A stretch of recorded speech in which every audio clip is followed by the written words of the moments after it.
Order something cheap for your kids, we're not covering them, my dad said while my sister's children got $80 seafood platters delivered with sparkler candles. My son looked down at the menu he wasn't allowed to touch. I just said, noted. When the waiter came back to confirm the bill, I pushed my chair back and said, the restaurant was one of those upscale seafood places where the hostess wears pearls and the carpet feels like walking on clouds.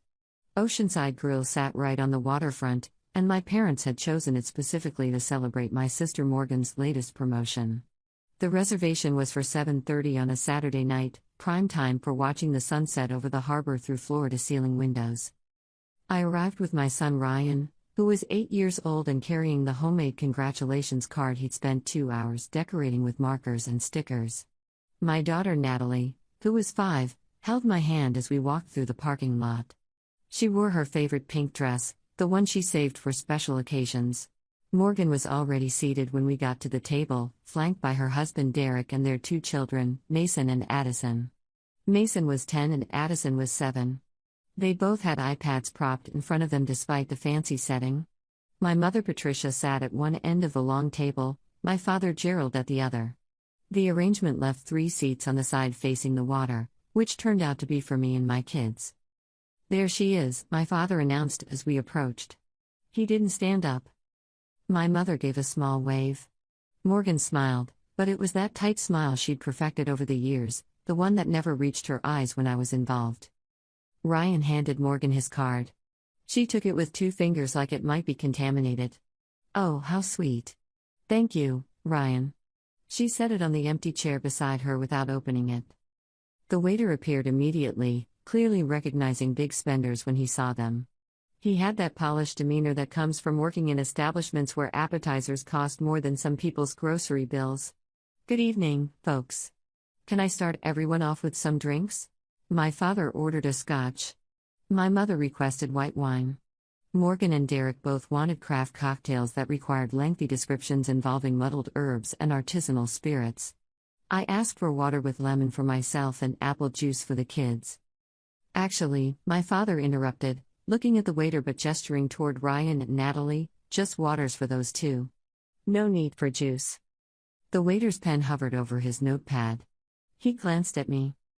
Apple juice is fine, I said firmly. My father's jaw tightened, but he didn't argue in front of the staff. The waiter nodded and disappeared. How was traffic? My mother asked, directing the question to the table at large rather than to me specifically. Fine, I answered. We left early to make sure we'd be on time. We came from the country club, Morgan said. Derek just finished a round with some clients. Shot a 74. Impressive, my father said, his approval obvious. Derek leaned back in his chair with the confidence of someone who'd never doubted his place in the world. Would have been better, but the greens were tricky on the back 9. I'd heard this performance before. The casual mention of the country club, the golf scores, the client meetings. Everything designed to remind everyone at the table who the successful one was. Ryan sat beside me, swinging his legs under his chair. Natalie was studying the boats in the harbor. The waiter returned with drinks on a tray. He distributed them with practiced efficiency, saving the apple juices for last. As he set them down in front of Ryan and Natalie, my father spoke again. We should probably talk about the bill situation before we order, he said it casually, like he was commenting on the weather. The table went quiet. Even Mason and Addison looked up from their screens. My father continued. Gerald and I are covering dinner for Morgan and Derek and their kids. It's a celebration for her after all. He looked directly at me. Order something cheap for your kids. We're not covering them. The words landed like stones in still water. Ripples of discomfort spread across the faces around the table. My mother looked down at her wine glass. Morgan studied her menu with sudden intense focus. Derek smirked. Ryan's face went red.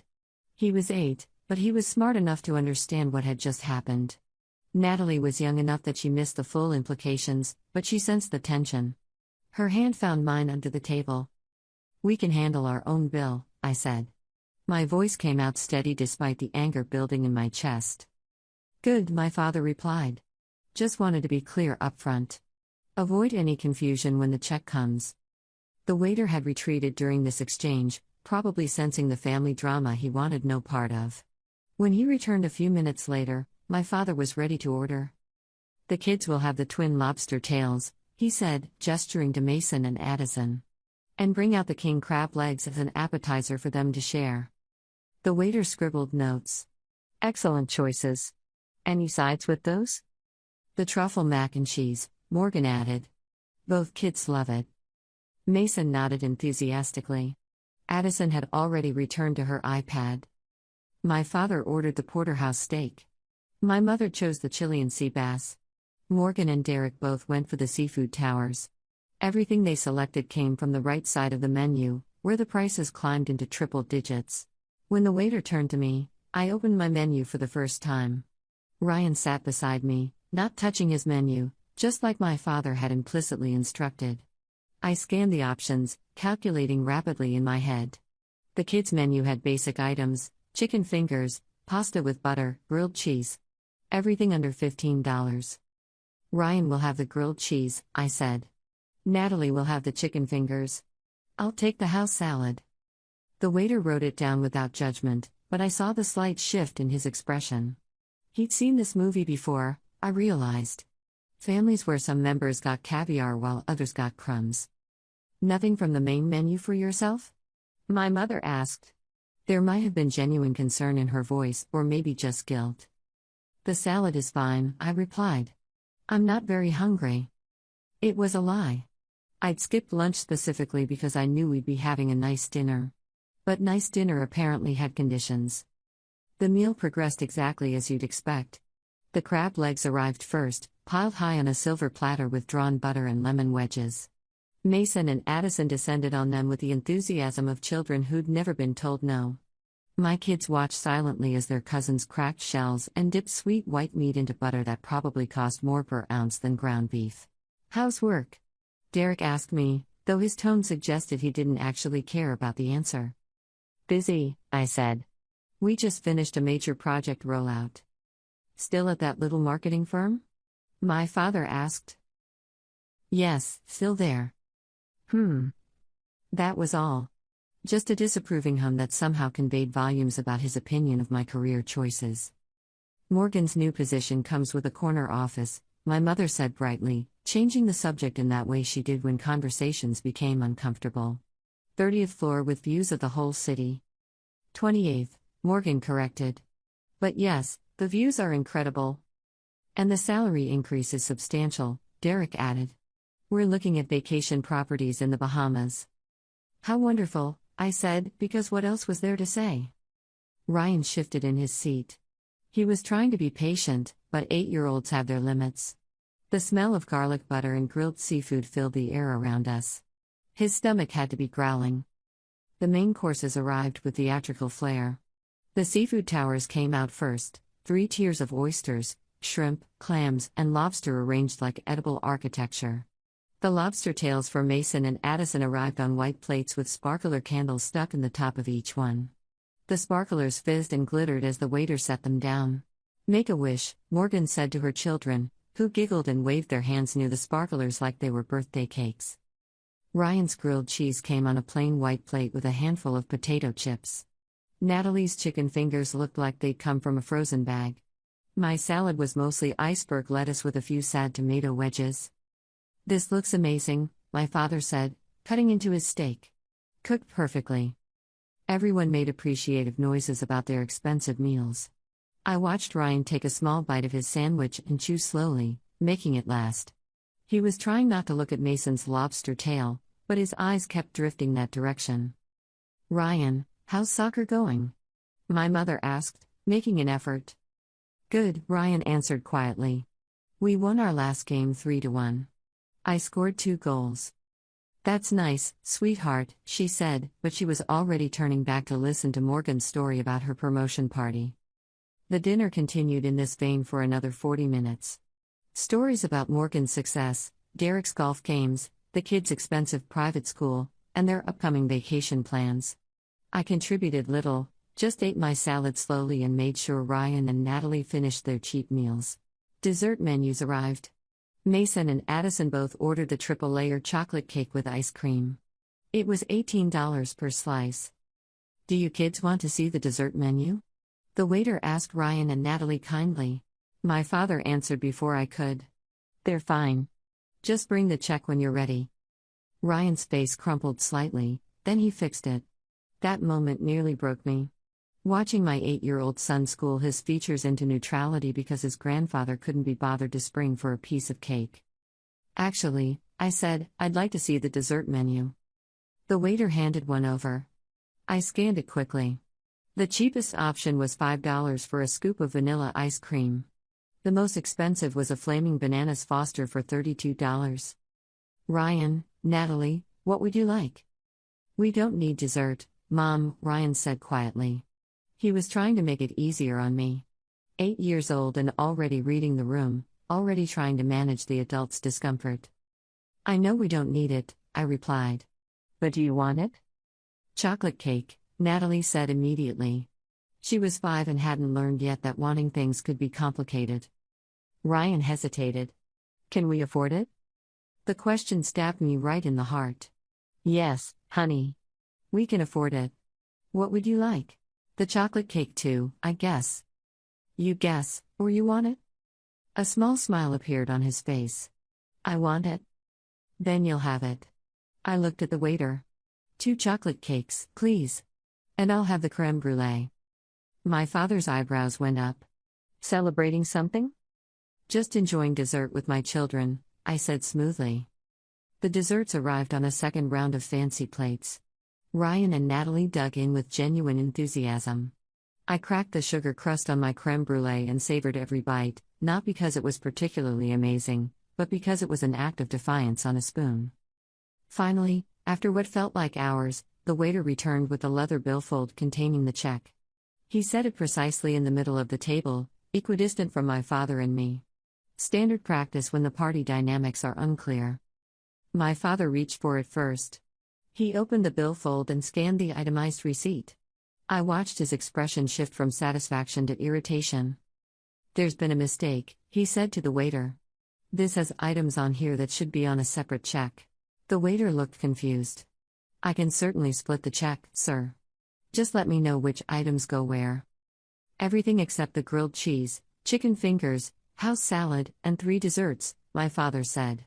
Those should be on a different bill. Actually, I said, pushing my chair back and standing up, I need to use the restroom. Don't wait for me to sort out the check. I picked up my purse and walked toward the back of the restaurant where the restrooms were located. But I didn't go to the bathroom. Instead, I found our waiter near the service station. Excuse me, I said quietly. I need to handle something with the bill before it gets sorted. He looked relieved to be dealing with me instead of my father. Of course, ma'am. How can I help? What's the total for the entire table right now? He checked his tablet. $647.32 before tip. I pulled out my credit card. I'd like to pay for everything except 3 items, the grilled cheese, the chicken fingers, and the house salad. Put those 3 on a separate check for my father. Everything else goes on my card. The waiter's eyes widened. Everything else? Yes. The lobster tails with the sparkler candles, the seafood towers, the steaks, the expensive cocktails, all of it. Those are the items they wanted to celebrate with, right? Consider them my gift to my sister for her promotion. He looked uncertain. Ma'am, that's over $600. I can see the math, thank you. Can you do it or not? Yes, I can definitely do that. Just want to make sure you're certain. Completely certain. He processed the transaction right there. $615.32, before tip. I added $200 for him because he'd been patient with the family drama and kind to my kids. $815.32 total. My credit card went through. I had the money because I'd been saving for months for a vacation with Ryan and Natalie. We were supposed to go to Disney World in the spring. That plan was now postponed, but watching my father's face when he realized what I'd done would be worth every penny. I returned to the table where everyone was sitting in awkward silence. My father still held the leather billfold, but now he was staring at a receipt that must have looked very different from what he expected. There's been an update to the bill, the waiter said smoothly. The lady has taken care of most of the charges. Your check, sir, is just these 3 items. He placed a new billfold in front of my father. I watched him open it. Watched his face go red as he read. Grilled cheese, $12. Chicken fingers, $11. House salad, $9. Subtotal, $32. The silence at the table was deafening. Mason looked up from his iPad, sensing something had shifted in the atmosphere. Addison continued scrolling, oblivious. Derek's smirk had vanished completely, replaced by something that looked like second-hand embarrassment. Morgan's perfectly manicured nails tapped against the table in a rhythm that betrayed her agitation. My father's hands trembled slightly as he held the small receipt.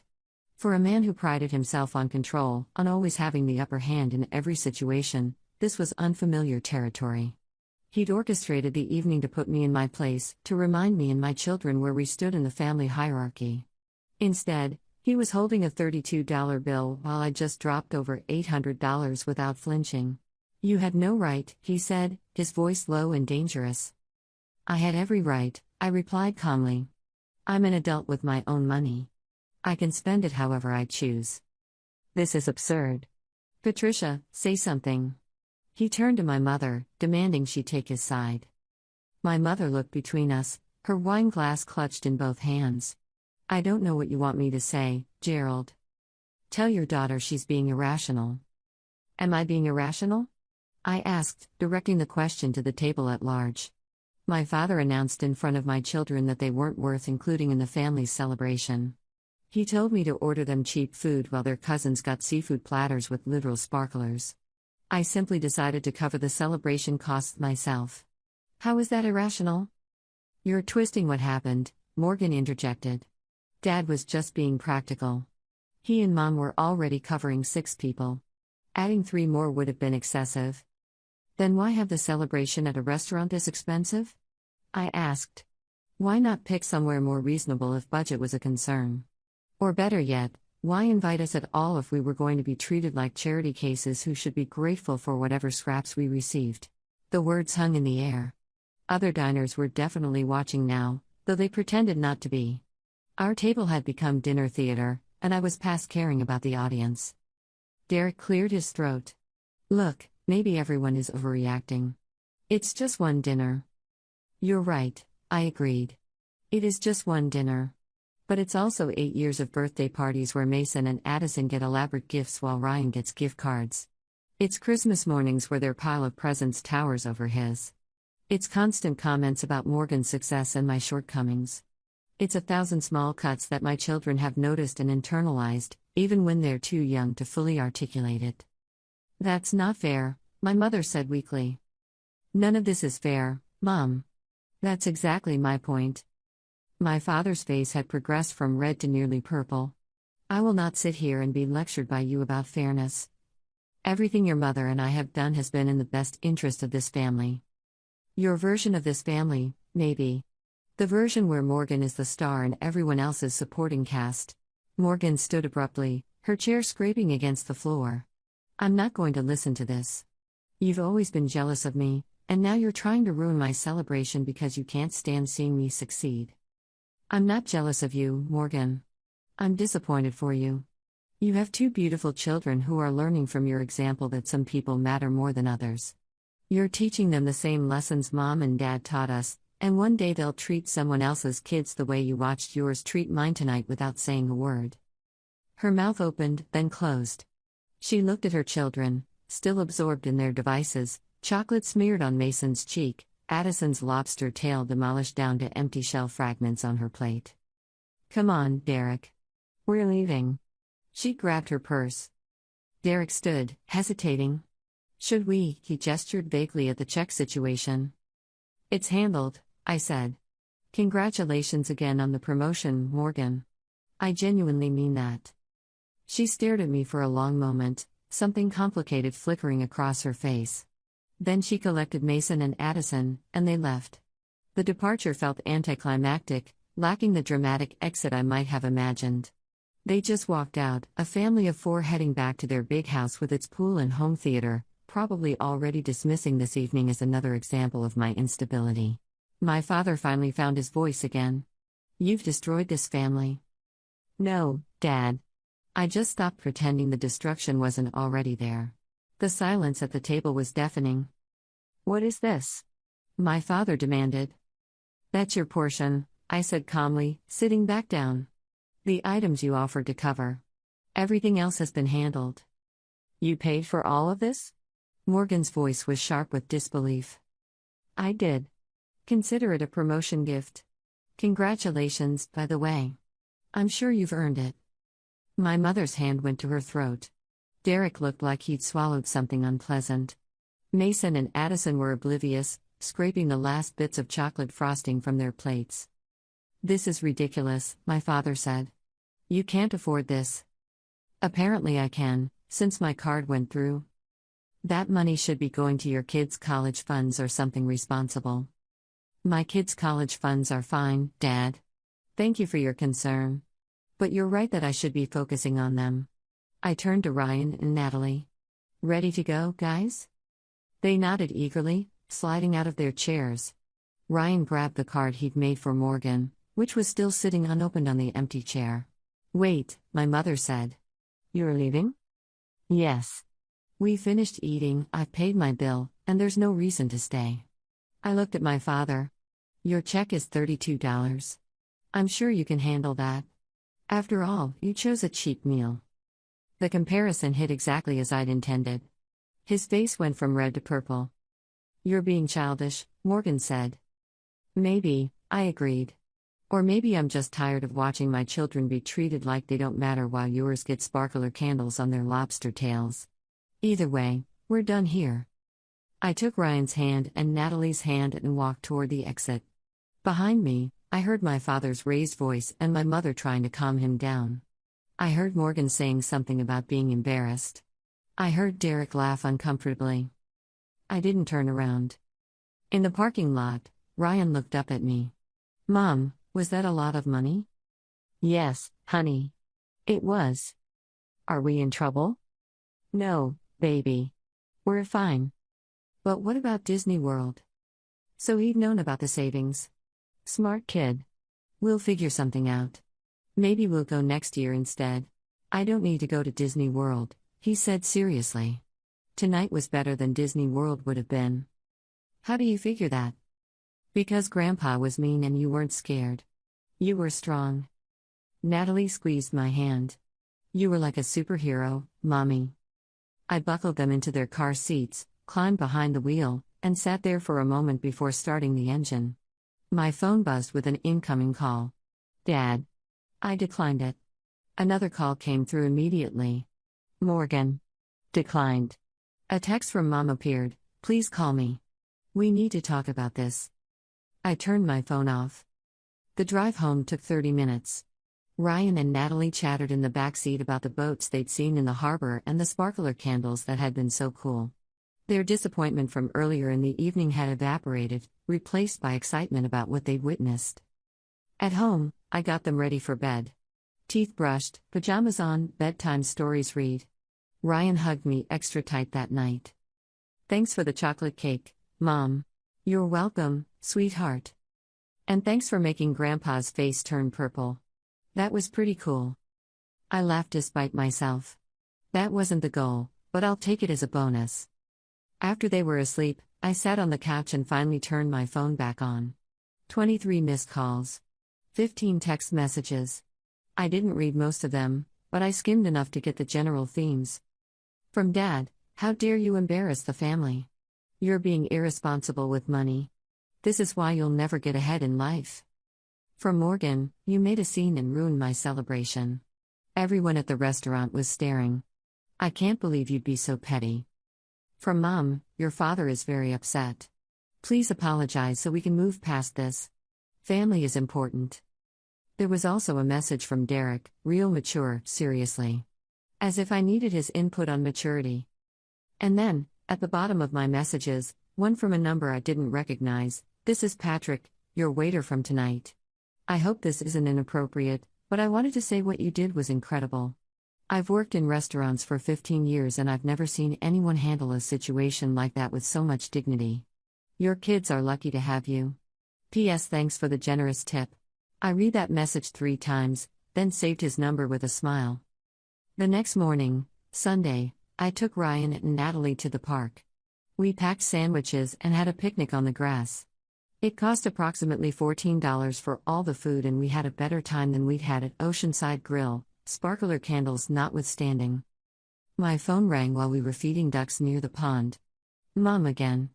This time I answered. Hi, Mom. Oh, thank goodness. I've been so worried. Your father is beside himself. I'm sure he is. You embarrassed him in front of Morgan and Derek. In front of the whole restaurant. He embarrassed himself, I said. And more importantly, he humiliated Ryan and Natalie. He told me to order cheap food for them while their cousins got lobster tails with candles. He was just trying to help Morgan celebrate. He could have done that without making my children feel worthless, Mom. There's a difference between treating someone special and treating everyone else like garbage. Silence on the other end. Then, quietly, I know he was harsh. Harsh? Mom, Ryan asked me if we could afford dessert. He's 8 years old and he's worrying about money because his grandfather made it crystal clear that he wasn't worth spending on. What do you want me to say? I want you to say that it was wrong. I want you to say that Dad crossed a line and that you're not okay with it. But I know you won't say that because you never do. More silence. The money you spent last night, Mom said finally. Was that really your Disney World fund? Yes. Oh, honey. Don't. Just don't. I made my choice and I'm fine with it. Those kids needed to see that they matter. They needed to see that someone would stand up for them. If that cost me a vacation, so be it. Your father wants an apology. He's not getting one. He's talking about cutting you out of the will. I actually laughed. Mom, I've never expected anything from Dad's will. Morgan is the golden child, she'll get everything anyway. That's been obvious since we were teenagers. That's not true. It absolutely is true and we both know it. But that's fine. I don't need his money. I'm doing okay on my own. Are you, though? If you had to spend your vacation savings on a dinner? Yes, Mom. I'm doing fine. I have a job I'm good at, a house we love, and 2 amazing kids who deserve better than being treated as lesser than their cousins. Ryan ran up to me then, covered in duck feathers and grinning. Mom, can we get ice cream on the way home? Sure, buddy. I should let you go, Mom said. Probably. Tell Dad I said hello, but I'm not apologizing. He'll be very angry. He'll get over it, or he won't. Either way, I'm at peace with my decision. I hung up and took Ryan and Natalie for ice cream. We sat outside the shop and watched people walk by. Natalie got mint chocolate chip and ended up with green on her nose. Ryan ordered cookie dough and tried to eat it before it melted in the summer heat. Mom, Ryan said between bites, are we poor? The question caught me off guard. What makes you ask that? Grandpa said to order something cheap. And you spend all our vacation money. So I was just wondering. We're not poor, honey. We have everything we need and most of what we want. Sometimes families have different amounts of money, and that's okay. It doesn't make anyone better or worse. Mason said their house has a pool and a movie theater. That's nice for them. I like our house better. It feels more like home. Me too, buddy. The week after the dinner at Oceanside Grill passed without any contact from my family. I went to work, took the kids to school and activities, lived my normal life. I didn't miss the drama. On Friday afternoon, my doorbell rang. I opened it to find my mother standing there with a Tupperware container. Hi, she said. I made cookies. The chocolate chip ones Ryan likes. That's thoughtful. Come in. She followed me to the kitchen and set the container on the counter. We stood there awkwardly for a moment. Your father is still angry, she said finally. I figured. But I think what you did was brave. The words came out quickly, like she had to say them before she lost courage. I think you were right to stand up for your children. I think I should have stood up to him when he told you to order cheap food. I'm sorry I didn't. I felt tears prick my eyes unexpectedly. Thanks, Mom. I don't agree with how you handled it, she continued. Spending all that money was excessive and you did embarrass everyone. But I understand why you were angry. You had every right to be. It wasn't a complete apology or full acknowledgement, but it was more than she'd ever given me before. I decided to take it as the olive branch it was meant to be. "How's Morgan?" I asked. "Furious with you. She thinks you tried to overshadow her celebration." "I paid for her expensive meal." "How is that overshadowing?" "You made yourself the center of attention instead of her." I considered this. Maybe. That wasn't my intention, but I can see how she'd interpret it that way. "She's also convinced you'll never be able to repay that money and you'll end up asking us for help." "She's wrong. I budget carefully. We'll be fine." Mom nodded slowly. "I believe you. You've always been more sensible with money than your sister, actually. She and Derek spend everything they make, sometimes more. That big house, the country club membership, the private school, all of it stretches them thin. They just hide it better." This was news to me. They seem comfortable. They seem a lot of things. But appearances and reality aren't always the same. Mom left after extracting a promise that I'd bring the kids to visit her specifically, without Dad present. I agreed, with the condition that she never again tolerates someone treating my children as less than. "I'll try," she said. It wasn't a strong commitment, but it was honest. 3 weeks later, I got a call at work from an unknown number. I almost didn't answer, but something made me pick up. "Is this Ryan's mom?" "Yes, who's this?" "This is Coach Stevens from the soccer league. I'm calling because someone made an anonymous donation to sponsor Ryan for the elite training program. Usually, the sponsor identifies themselves, but this person specifically requested to remain anonymous. I just wanted to confirm that you'd be comfortable with Ryan participating." My mind raced. Elite training was expensive, something I'd looked into and reluctantly decided we couldn't swing this year. "Can you tell me anything about the donor?" I asked. "Nothing specific, sorry. They went through our online portal and checked the anonymous box. The donation covers Ryan's fees for the entire year, including equipment and tournament travel." "That's incredibly generous." "Yes, absolutely, if Ryan wants to participate." "Great. I'll send you the registration paperwork." After I hung up, I sat at my desk trying to figure out who would do something like that. Not my parents, certainly. Not Morgan and Derek. Maybe one of my aunts or uncles? But none of them even knew Ryan played soccer, much less that he was good enough for elite training.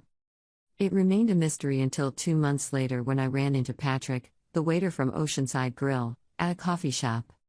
"Hey," he said, recognizing me. "How are your kids?" "Great, actually. Someone anonymously sponsored my son for this amazing soccer program."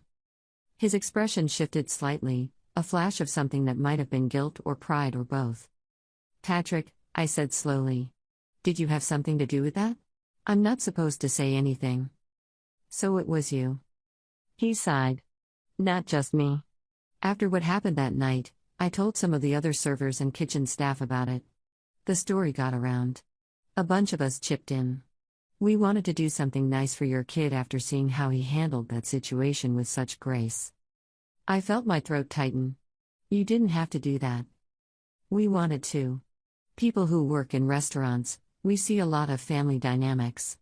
We see who treats their kids well and who doesn't. Your kids are lucky to have you fighting for them. We just wanted to help fight for them too, in our own way." I hugged him right there in the coffee shop, which probably violated some social boundary, but I didn't care. Ryan thrived in the elite training program. His confidence grew. He made new friends. He scored goals and learned techniques and came home exhausted and happy after every practice. Natalie started kindergarten and joined the school choir. She sang constantly around the house, little made-up songs about everything from breakfast cereal to the color of the sky. I got a promotion at work with a raise that made the Disney World fund replenishable within 6 months. We booked the trip for spring break. My relationship with my father remained strained. We saw each other at holidays, exchanged brief pleasantries, maintained a cool distance. He never apologized for the restaurant incident. I never apologized for paying the bill. We existed in separate orbits, connected by my mother's gravitational pull but never actually touching. Morgan and I spoke even less than before. She sent a Christmas card, I sent one back. We were sisters in biology only.